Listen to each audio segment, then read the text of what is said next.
আবারও একটা নতুন পপুলার তৈরি করলাম। এখন অনেকেই বলবে যে 2 দিন পর পর আমি এত পপুলার তৈরি করি কেন? আসলে প্রত্যেকটা পপুলার যে তৈরি করি প্রত্যেকবার একটার থেকে আরেকটা সুন্দর হয়।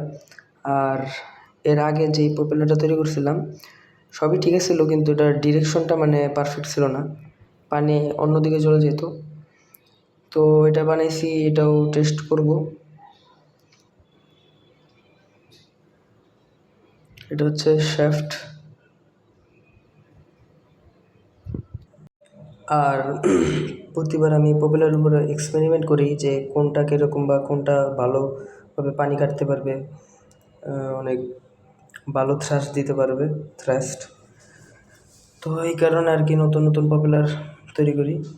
এটাও জানি না কতটুকু মানে থ্রাস্ট দিতে পারবে ভালো, কিন্তু আমি এখন টেস্ট করব না, এটার পরে করব, কারণ আমার কাছে ভালো মোটর নাই আর ব্যাটারিও নাই। যার কারণে আমি এটা চালালেও বুঝতে পারবো না যেটা কীরকম থ্রাস্ট দিতে পারবে। মোটর আস্তে চলে।